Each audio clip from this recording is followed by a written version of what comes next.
साल 2023 के विधानसभा चुनाव को लेकर मध्य प्रदेश भाजपा हर मोर्चे पर तैयारी करती नजर आ रही है।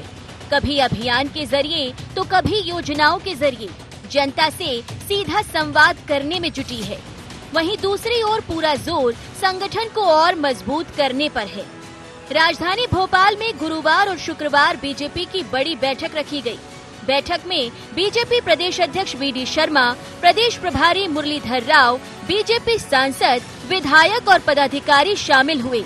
बता दें कि केंद्रीय मंत्री ज्योतिरादित्य सिंधिया समेत एमपी के सभी केंद्रीय मंत्री बैठक में शामिल होने पहुंचे, लेकिन उसके पहले सिंधिया समिधा पहुंचे, जहां उन्होंने आरएसएस के पदाधिकारियों से मुलाकात की। भाजपा की हुई उन 4 बैठकों में फोकस आगामी चुनाव है, जिसमें विधानसभा चुनाव, समर्पण निधि, बूथ विस्तारक अभियान के साथ ही पार्टी के आगामी कार्यक्रमों पर भी मंथन हुआ।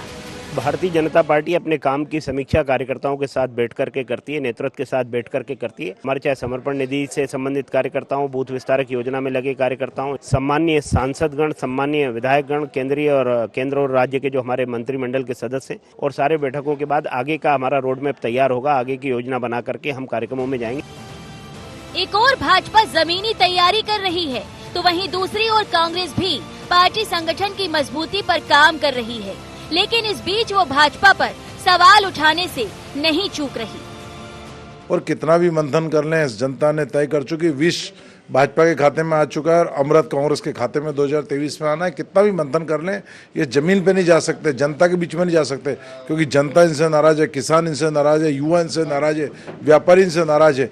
तो बंद कमरा बैठ के कर रहे हैं, दिखावटी बैठक कर रहे हैं, लेकिन जनता तय कर चुकी, मंथन कांग्रेस के हिस्से में और 2023 में कांग्रेस की सरकार बनेगी। समर्पण निधि नहीं है, वसूली। आम जनता से वसूल रहे हैं पैसे। डी कनेक्शंस इस तरह काम किया करते थे, अब ये बी कनेक्शंस इस तरह के काम यहाँ पे कर रहे हैं, जो जनता ऑलरेडी परेशान है। और मुझे जानकारी ली कि टीचर्स जो हैं सरकारी स्कूल के कर्मचारी, इनसे भी इनकी जो समितियां उसके माध्यम से पैसे वसूलने की बात सामने आ रही है। भारतीय जनता पार्टी का तो मध्य प्रदेश सफाया होना तय है। कुल मिलाकर आगामी चुनाव को लेकर दोनों दलों की तैयारी अभी से दिखने लगी है, क्योंकि साल 2023 में कांग्रेस हो या भाजपा, हर सूरत में अपनी अपनी जीत पक्की करना चाहती है। नई तैयारी के साथ सियासी मैदान में कौन कितना जोर लगा, जनता को रिझा पाएगा, ये आने वाला समय बताएगा। Bureau report, IND 24।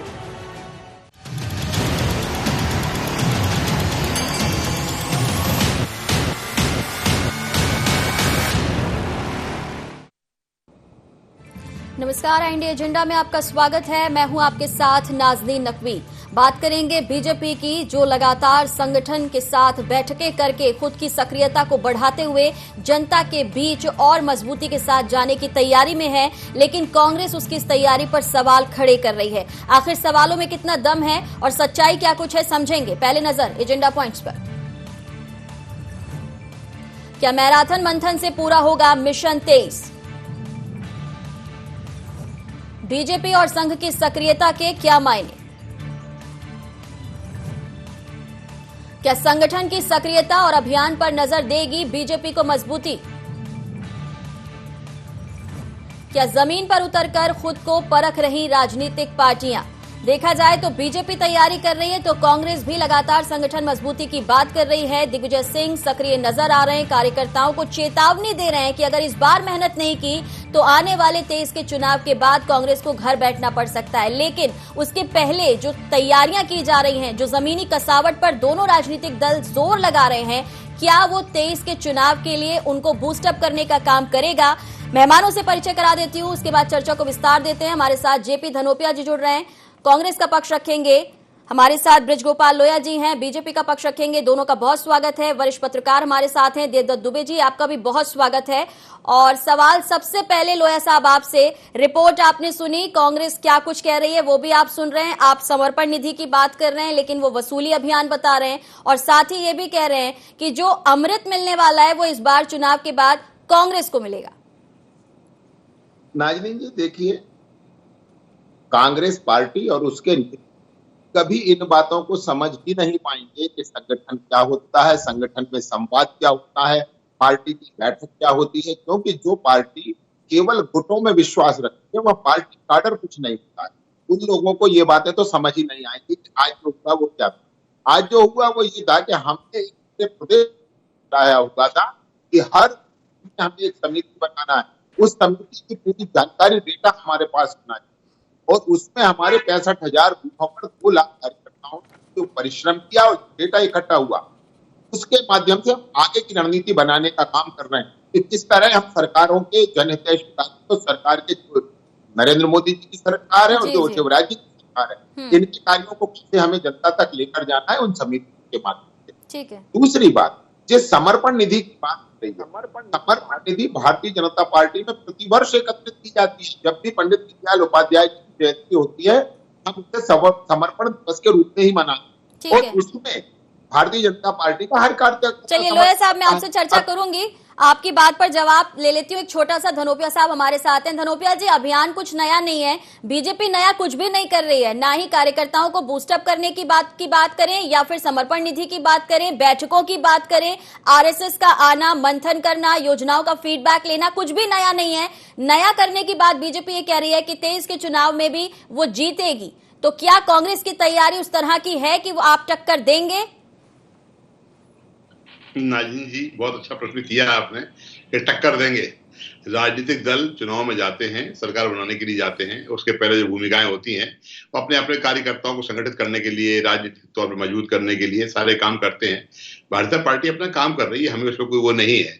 लेकिन जो मेरे मित्र बोल रहे थे कि कांग्रेस को मालूम ही नहीं है संगठन क्या होता है, तो ये इनको अच्छी तरह मालूम होना चाहिए। 135 साल पुरानी कांग्रेस पार्टी और मध्य प्रदेश में भारतीय जनता पार्टी का जन्म तो 80 में हुआ है, भारत के पूरे देश में हुआ है 80 में। तो कम से कम सोचना चाहिए हम किस पार्टी को चैलेंज कर रहे हैं। कांग्रेस पार्टी एक संगठन है, विचार है, उसमें सारी बातें वो हैं। लेकिन जो भारतीय जनता पार्टी में आज संगठन चल रहा है, अभी बड़ी खुल के बात सामने आ रही है। समर्पण निधि का बोल रहे हैं, हम तो हर साल करते हैं। आपको ताज्जुब होगा नाज़रीन जी, इस बार 150 करोड़ का टारगेट है इनका। जी 150 करोड़ 150 करोड़ किसे बोलते हैं भाई? कहां से पैसा लाओगे आप? क्या गरीब को दोगे? लोग बेरोजगार हैं, मध्य प्रदेश में 55 लाख युवा बेरोजगार घूम रहे हैं। कोविड में धंधे पाली लोगों की चौपट हो चुके हैं, कहीं कल कारखाने चल नहीं रहे हैं, रोजगार चल नहीं रहे हैं। कहां से आप पैसा लाएंगे? ये सिर्फ पैसा काली कमाई है भारतीय जनता पार्टी के मंत्रियों की और सारे संगठन के लोगों की। उसको नंबर 1 पे लाने के लिए रास्ता निकाला समर्पण निधि। आज चंदा को निकल जाए, आप और हम जाइए, कोई आदमी कहेगा भैया कहां से दें, क्या दें। लेकिन ये लोग इस तरह का जो कर रहे हैं ना, ये सिर्फ नंबर 2 काम के नंबर करने की बात कर रहे हैं। दूसरी बात, संगठन में जो मीटिंग करने का काम है, करते रहे। मीटिंग करने से क्या होता है? कांग्रेस पार्टी की तैयारियां आदरणीय कमलनाथ जी के नेतृत्व में मध्य प्रदेश के अंदर धूम मची हुई है। भाजपा घबराई हुई है। रोज कार्यक्रम आप देख रहे होंगे मध्य प्रदेश के अंदर। हमारी संस्था का अभियान चल रहा है, हमारा 60 लाख लोगों का टारगेट है मेंबरशिप के अंदर। अभी आप देखा कमलनाथ जी ने मीटिंग की, 50 विभागों प्रकोष्ठों की बैठक परसों में हुई है। सारे के सारे लोगों में जोश और उत्साह है। कांग्रेस पार्टी अपने नए जोश खरोश से आदरणीय कमलनाथ जी के नेतृत्व में बिल्कुल सेना हमारी खड़ी हुई है और रणभूमि में 2023 में कांग्रेस पार्टी की सरकार बनेगी बनेगी बनेगी। चलिए ठीक है, आप कह रहे हैं कि सरकार बनेगी, लेकिन दिग्विजय सिंह की बात करें तो वो कुछ और कह रहे हैं। दुबे जी वो जाकर कह रहे हैं कि एक साथ मेरे सामने खड़े हो और गुटों में बटे हुए हो। नहीं, सलाह दे रहे हैं, वो सलाह दे रहे हैं नाज़रीन जी। कोई ऐसा वो नहीं कर रहे हैं एक जग करे 4 जग खड़े हैं तो उनका ये कहना है भाई इस तरह मत करिए, एक साथ काम करिए। सलाह है, ठीक है, सलाह बुजुर्ग व्यक्ति को, हर बड़े नेता को सलाह देने का अधिकार है। जरूरत महसूस हुई होगी ना धनोपिया जी को? धनोपिया जी जरूरत महसूस हुई होगी? हुई ना। भाजपा की तरफ छोड़ी है कि आदरणीय नरोत्तम जी कहीं जा रहे हैं, कैलाश विजयवर्गीय कहीं जा रहे हैं, शिवराज जी कहीं जा रहे हैं, विष्णु शर्मा कहीं जा रहे हैं। चलिए उस बारे में तो लोया जी जवाब देंगे कि कोई कहीं जा रहा है या नहीं जा रहा है। लोया साहब जी, मैं 2-3 बातें मैं आपको बता दूं। नाज़रीन जी, जवाब बहुत कम समय दिया था, परंतु धनोपिया जी ने अपनी बात रख दी है। मैं उनसे ये निवेदन करता हूं कि कांग्रेस पार्टी अपने भीतर झांक कर रखी है, अपने भीतर। अभी वो कह रहे थे कि दिग्विजय सिंह की बुजुर्ग हैं और उनसे ज्यादा सीनियर लीडर है कमलनाथ जी, और युवाओं को तो आपने अपने घर बैठा दिया। जिनके पास जोश है उनको तो आपने घर छोड़ दिया है। परंतु जहां तक भारतीय जनता पार्टी का सवाल है, भारतीय जनता पार्टी में हमारा प्रत्येक कार्यकर्ता महत्वपूर्ण है और उस महत्वपूर्ण कार्यकर्ता को चिन्हित करने का काम हमने किया है। और इसीलिए आज माननीय संगठन महामंत्री सुभाष भगत जी ने ये कहा है कि जिन्होंने अच्छा काम किया है हम उसे चिन्हांकित करें। दूसरी बात मैं आपसे कह रहा हूँ, अब कह रहे हैं आप, इस वर्ष हमने ये समर्पण निधि इकट्ठी नहीं की। हाँ, इस वर्ष हम इसलिए ज्यादा लक्ष्य तय किया है क्योंकि ये वर्ष माननीय कुशाभाऊ ठाकरे की जन्म जयंती का वर्ष है। और जन्म जयंती के वर्ष पर जो कुशाभाऊ ठाकरे जी ने हमें नीति वाक्य दिया था कि संघ संगठन गढ़े चलो तुरंत पर बढ़े चलो, भला हो इसमें देश का काम सब किए चलो। हमने संगठन को भी गढ़ा है और संगठन को सबको बनाने का काम कर रहे हैं। यदि हमें शुचिता की राजनीति चाहिए तो राजनीति ये सबको स्वीकार करना पड़ेगा, कार्यकर्ता से समर्पण नीति लेना पड़ेगी। कांग्रेस पार्टी पहले तो ये बताए किस नीति से चलती है, जिनके पास कोई विधि कभी। चलिए ठीक है, एक बात आपके संगठन की समझ में आती है कि वो मजबूती और डिसिप्लिन पे बहुत ज्यादा फोकस्ड है। दुबे सर से मेरा सवाल है, सर ये तो समझ में आता है कि अगर सिंधिया जी की बात करें, एक लंबा अरसा उन्होंने कांग्रेस में बिताया, लेकिन जब वो बीजेपी के हो गए तो वो संविधा जाते हुए नजर आते हैं। जब भी मध्य प्रदेश में आए या अलग जगह पर भी हों, लेकिन वो बात संगठन मजबूती की करते हैं। और वहीं दूसरी तरफ थोड़ी देर पहले धनोपिया जी ने कहा कि बहुत पुरानी पार्टी है कांग्रेस, बिल्कुल पुरानी पार्टी है, मजबूत है, उम्मीदें भी हैं कि अगर हम देखें मजबूत दलों के रूप में तो कांग्रेस नजर आती है बीजेपी के सामने खड़े होने के लिए, जीतने के लिए, जैसा कि दावा उन्होंने किया। लेकिन सवाल यह है कि सेवा दल नजर नहीं आता, महिला कांग्रेस का एजेंडा नजर नहीं आता, कार्यकारिणी भंग हो जाती है, बाल कांग्रेस का गठन होता है, लेकिन उनका आगे क्या रोड मैप है वो तस्वीर दिखाई नहीं दे रही है। ऐसे में 2023 की डगर कांग्रेस के लिए आपको कितनी सहज नजर आती है? देखिए, ये जो सक्रियता है दोनों दलों की, वो 2018 के चुनाव परिणाम से प्रभावित है।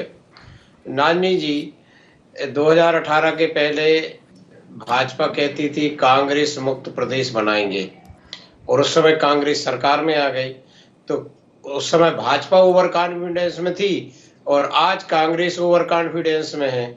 उसको लगता है जैसे हमने 2018 में सरकार बना ली थी वैसे यही बना लेंगे।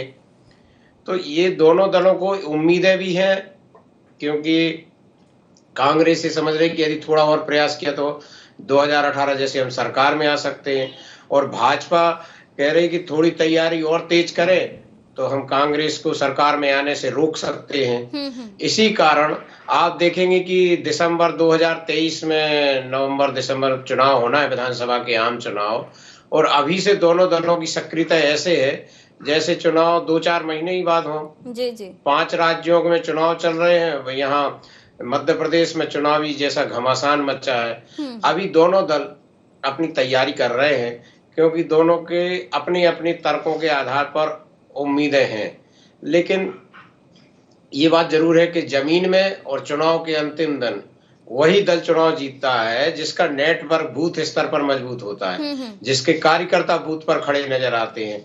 और भाजपा उसी के लिए कर रही है, बूथ विस्तारक योजना उसने चलाई, और अब समर्पण निधि के माध्यम से धन संग्रह किया जा रहा है जी। लेकिन कांग्रेस इसी उम्मीद में यदि बैठी रही कि भाजपा से नाराज लोग हमें वोट दे देंगे, जैसा 2018 में हुआ, या अभी उपचुनाव में कांग्रेस ने अच्छा प्रदर्शन किया, भले उनने 1 सीट रैगांव जीती हो, लेकिन भाजपा को कड़ी टक्कर तो दी जी।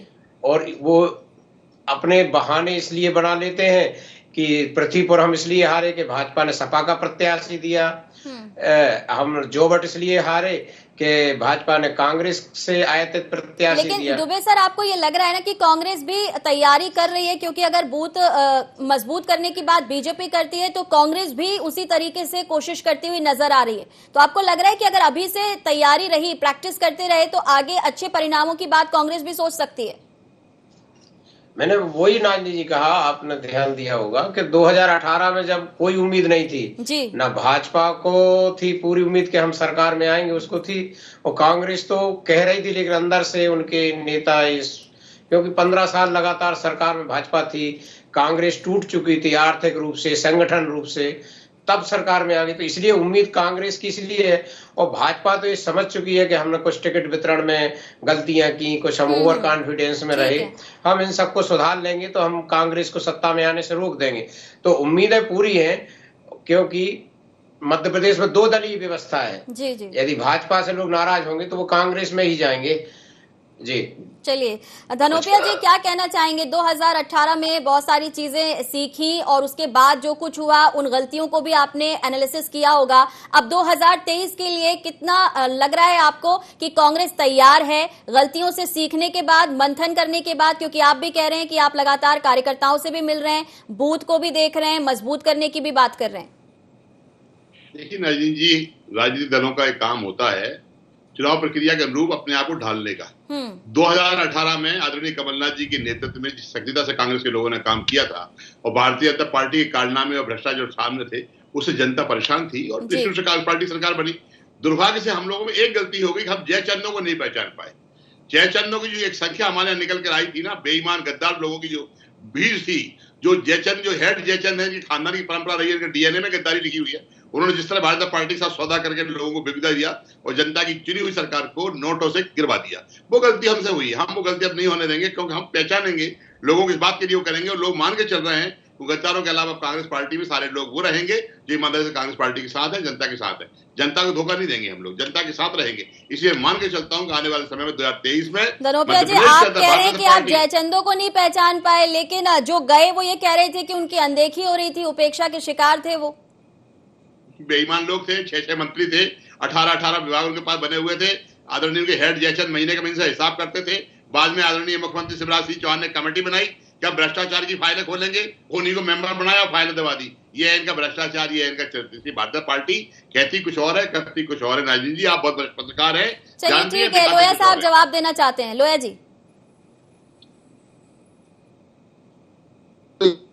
ये बड़ी विचारधारा थी, एओ ह्यूम की विचारधारा थी, क्योंकि 135 साल पहले तो उन्हीं ने कांग्रेस की स्थापना करी थी। दूसरी बात, एक बात जो अभी दिग्विजय सिंह की सलाह की चर्चा कर रहे थे, दिग्विजय सिंह जी का मशवरा ये था 2003 में कि चुनाव मैनेजमेंट के आधार पर जाते, संगठन और काम के आधार पर नहीं होते।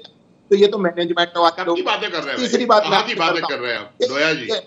लोया जी, आज की बात करिए, आज की बात करिए, आज की बात करिए, आज की बात करिए। लोया जी, कहाँ पुरानी बातें लेके बैठे हैं? आप आज की करता हूँ। परसों दिग्विजय कमलनाथ जी के सामने मनगवा में, रीवा में क्या नारेबाजी हुई, जिंदाबाद मुर्दाबाद हुआ। 5 दिन पहले झूठ है, कोई नारेबाजी नहीं हुई, कोई झूठ नहीं है। भाजपा के 4 बदमाश ऐसे लोग पहुंच गए और नारे लगाने लगे। भाजपा के 4 बदमाश ऐसे कार्यकर्ता पहुंच गए और नारे लगाने लगे। कुछ नहीं हुआ, कुछ भी नहीं हुआ। झूठ बोल रहे हैं आप लोग, कुछ नहीं हुआ। मैं फिर बोल रहा हूँ, कुछ नहीं हुआ। झूठ बोल रहे हैं आप लोग, कुछ नहीं हुआ, आपसे कुछ भी नहीं हुआ। हिसाब से कुछ बोलिए। भाजपा के अंदर जो माहौल बन रहा है ना, उनका वो अंग्रेजों की वसीयत के पास है, डिवाइड एंड रूल, फूट डालो शासन करो, ये काम है। आपका तो ये किला था, आपका तो झूठ मत बोलिए। आपके तो बड़े नेता लड़ते हैं, झूठम पे 1000 होते हैं। झूठ मत बोलिए भाई, झूठ मत बोलिए। ना हो आपकी बैठकों में लड़ाई ना हो, सच बोलो, माना जाएगा। अरे आपने सलाह दे चुके सच उनसे चलिए लोया साहब, ठीक है, आरोप प्रत्यारोप अपनी जगह है, लेकिन अगर देखा जाए, जैसा कि दुबे जी ने कहा कि अभी आगे 23 के चुनाव के लिए बीजेपी को भी बहुत कड़ी मेहनत करनी होगी। 2018 में आपने नहीं सोचा था कि कांग्रेस वापसी कर सकती है, अभी आप बूथ मजबूत की बात कर रहे हैं, समर्पण निधि जुटाने की बात कर रहे हैं, लेकिन ये भी कहा जा रहा है कि इस अभियान को लेकर आपको बहुत मेहनत करनी पड़ रही है। जो टारगेट जिसका जिक्र अभी धनोपिया जी ने कहा, वो लक्ष्य इतना आसान नहीं है। तो ऐसे में कितना और ज्यादा जोर बीजेपी को लगाना पड़ रहा है? नाजमीन जी, मैं वही आपसे कह रहा हूँ कि हम तो भारतीय जनता पार्टी के कार्यकर्ता हैं और हम हमेशा से ये कहते हैं कि हम परिश्रम की पराकाष्ठा करेंगे। जो हमने लक्ष्य तय किया उस लक्ष्य को हासिल करके रहेंगे, और जब तक वो लक्ष्य हम हासिल नहीं कर लेंगे, हम चैन से नहीं रहेंगे। अब आप, मैं प्रश्न इस बात का कर रहा हूँ कि भारतीय जनता पार्टी तो धन संग्रह कर रही है, अपने कार्यकर्ताओं के माध्यम से कर रही है, उसमें कांग्रेस को तकलीफ क्यों है? अल्पसंख्यक वर्ग, अनुसूचित जाति के लोग, अल्पसंख्यक वर्ग, कार्यकर्ताओं के साथ साथ आम लोगों से भी आपने समर्पण निधि की बात कही।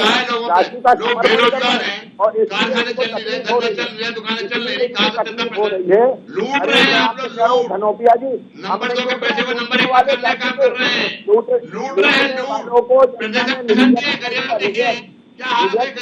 आपको जनता, धनोपिया जी ठीक है, मैं मौके के लिए आऊंगी आपके पास। जी नाजनीन जी, प्यार के बाद गरीबी आती है हमारी। नाजनीन जी, नाजनीन जी, पैसा मैं एक मिनट धनोपिया जी, छोटे से प्रश्न का उत्तर दे दें। इतनी बेरोजगारी में ये कमलनाथ जी कौन से वाले हेलीकॉप्टर उड़ रहे हैं दिन भर? 2 चार्टर प्लेन आपके पास किराए से हैं। थोड़ा आप बता देते कि आप वो धन कहां से लाते हैं। अरे आपने तो अपना कार्यालय बेच खाया, अपना से पूछो, थोड़ा सा अरे आप मुझे बताइए ना। अरे मैं आपसे प्रश्न कर रहा हूँ, शिवराज जी की तरह चोरी अरे बेईमानी करते थे। धनोपिया जी, मेरा प्रश्न आपसे है, कहाँ गया आपका कार्यालय? रोशनपुरा चौराहे का कार्यालय कहाँ गया, जहाँ बैठा करते थे? दुबे जी, कार्यकर्ताओं से समर्पण निधि ली जा रही है और साथ ही साथ आम लोगों से भी इस निधि को जुटाने की कोशिश बीजेपी कर रही है, जो पार्टी के लिए फंड इकट्ठा करने की बात है। लेकिन जहां कांग्रेस ये बात कह रही है कि बेरोजगारी है, महंगाई है, ऐसे में ये निधि जुटाना बीजेपी के लिए क्या आपको लगता है कि थोड़ा टफ रहेगा, ये जो इन्होंने टारगेट लिया है? 150 करोड़, देखिए दोनों 150 करोड़। हाँ बिल्कुल धनोपिया जी, लौटती हूँ। दोनों परिस्थितियां हैं। एक तरफ कोरोना काल के बाद कुछ बेरोजगारी बढ़ी, व्यापार मंदा हुआ, लोगों की आर्थिक स्थिति बिगड़ी है, लेकिन दूसरी तरफ केंद्र और राज्य में भाजपा सरकार में है जी, तो उसके जो पदाधिकारी हैं, कार्यकर्ता हैं, जनप्रतिनिधि हैं, उनके पास इस तरह की व्यवस्था हो सकती है कि पार्टी के लिए धन संग्रह करें।